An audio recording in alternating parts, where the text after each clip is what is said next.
Welcome back to the Music Money Makeover Show, everybody. My name is Casey Graham, and this is a new segment called the Weekly Roundup. I used to do this back on my Facebook Live when I was first getting started. But after making the move from Facebook to YouTube, I broke everything apart in segments, and now I'm kind of putting them back on the platforms. And this will be called the Weekly Roundup, and this will consist of pretty much all the music business news that is relative to the independent artists out there that follow me and follow what I'm talking about and what I'm doing. On YouTube, I will keep it as close as possible as I can to the independent artists out there. And this week, Spotify has been making a lot of big waves out there with, or continuing to make big waves with signing on content and productions and just making little tweaks to the platform so they can add more content on.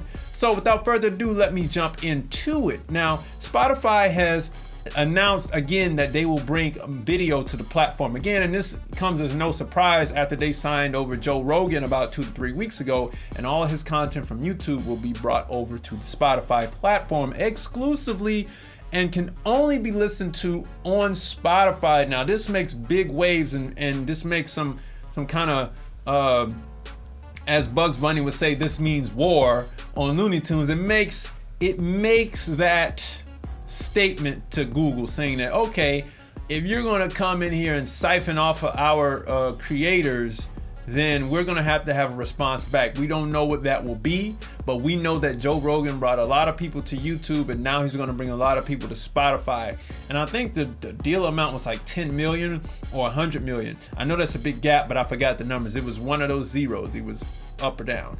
But they are bringing back video for the second time, and we're going to see how it works. I don't know. I think this is mainly for premium content or premium web styled content. Okay. So we'll see how that goes. Spotify has also announced that they will now bring on the DC Comic podcast. Now, for me, I hope this will have to deal. There wasn't much they were saying about what DC Comics would do. It just said DC Comics podcast, gave a little bit of jargon in the article. Shout out to musicbusinessworldwide.com. That's where I saw that. What I would like to see with this, at least for me personally, is if they could actually have the comic books read to you on the platform and then they could show the picture. I think that would be really, really dope, because if they're going to work on video, then they could work on some slides or something like that would make like a virtual comic book pretty cool. And I think that would be a great thing to see for especially all the Batman fans out there and all the DC comic fans out there, which I am not one of. I just think it would be pretty cool to be able to click on your TV and see a comic book read right in front of you. So we'll see how that goes as well. Now, sticking with the streaming service, another thing that we should be looking forward to in the fall when iOS 14 comes out with Apple Music is their new search feature, and it kind of revamped UI just a little bit. And then you can be able to search by mood. There's autoplay. And you can be able to search by a more detailed genre. Yeah, listen now highlight and autoplay. So I think these listen nows will be mainly related to your actual listening habits that you have already on Apple Music. So we'll see. These are only short press releases that have been coming out about these things that these streaming services have been doing. But let's look out for them. I think the autoplay feature is really great for independent artists, because if your relation to what the majors have is sound based, then it'll be great. It's just like a SoundCloud feature. It'll siphon you off of the playlist right onto a relatable song, and hopefully it will be independent artists, or at least bring more new artists into the spotlight there with that feature. I can't wait to see what that will be like. Now, the company Licked teams with Universal Music Group and Universal Production Group, Music Production Group, to make music accessible to YouTube creators like myself. Now, it did not state whether this would allow us to use music, without getting a copyright strike, or would take the fees away from creators who want to monetize their videos. It didn't state that. I'm just looking for this to be somewhere along those lines that would allow us to use their catalog in our videos and have the music beds underneath there without a copyright strike. And then they would just take a portion of the ad revenue, because with that copyright strike, it just looks bad for YouTube, right? And nobody wants to use the music, but if they can develop some great relations for us between Universal Music and YouTube, I think it would be great for creators out there. So that's one thing that I'm excited about seeing. So we'll see how that goes. Now, if you all don't know, that collecting music royalties from overseas is a daunting task, right? It's very tedious and annoying. Okay, and then sometimes you can't even collect your money from countries that you don't live in, and you have to have someone collect it over there for you, which means you have to foster a relationship overseas in a country you might have never been to. All right, but Sound Exchange partners with the Recording Academy, A2IM, and Future of Music Coalition has launched a fair trade of music campaign to fight the fair and equal treatment of music creators when their music is played in markets around the world. Now, basically, I'm looking at this as a piece of legislation, international legislation, that will allow the money to flow freely back and forth across borders without such a heavy tariff taxation amount, so that we can get money back to us a lot quicker, faster, and more efficiently. So we'll see how this unfolds in the future as well. Like, all this is like future unfolding, but all these announcements have been coming out, and these are the things that I think that will be great for independent creators coming out, and just things to think of to spark your creativity, especially with all the Spotify things that are coming out. We'll see how it works for independent creators versus the major creators. Now, I have to get on a personal issue, because this is a new organization called BMAC. And this is the Black Music Action Coalition, all right?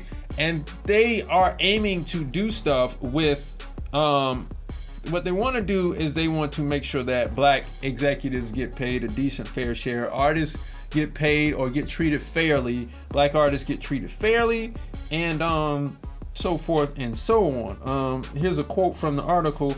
"We are encouraged by recent efforts by Universal Music Group, Warner Music Group, Sony Music, Apple, YouTube, BMG, and other industry participants. However, we know that more needs to be done, and we must do it together." All right. Now, according to the letter, BMAC was created to address long-standing racial inequalities in the business, the financial impact of those inequalities for both Black artists and executives, and ways we can work with you urgently to solve these problems. Now, here's my opinion. I have to go on the soapbox of this. I'm looking at this in a sense of, like, I think this is great, but if this coalition cannot produce results where we get positive images of Black artists in the mainstream, then everything that they're doing is a little bit irrelevant. And I say that because sure, we can fight for the equal pay for the executives and equal treatment for the artists, but if we're not signing artists that produce positive images for the Black community, then the point is just it's just a side or horizontal move. It's not a vertical move up. It doesn't help the situation. Yeah, you're getting treated a little bit more fairly, but that's not the goal. The goal should be to produce more positive imagery, all right, instead of negative stereotypes that record labels keep signing. And until this action or coalition group can do that, I don't really see the point. You know, you may do some small, favors for people or small actions that may help people in the short run, but the long run is the imagery of what we see as a society and how the Black image is reflected on television and radio and internet and YouTube and whatnot and all that stuff. But anyway, that's why I'm on board to do the things that I do. So look, download the profit maximization checklist below, and the Musician's Guide to Self-Publishing #1, the startup. This will help you get your publishing company off the ground and start it the correct way. All right, so you can miss all the red tape. I got all the stuff listed out on what you need to do to get your publishing company set up, because the record company side is pretty much easy to start. It doesn't really take much to do that. But the publishing company is the more difficult one, because there's so many accounts that you need to be registered and sites you need to be registered with to collect all of your money. All right, so you can find that down below in the links below. Don't forget to like, comment, and subscribe. And then you can also text me at 470-291-5767. 470-291-5767. Let's hop on a call together or something like that. Or if you have some strategy issues you need to work out, text me right here, 470-291-5767.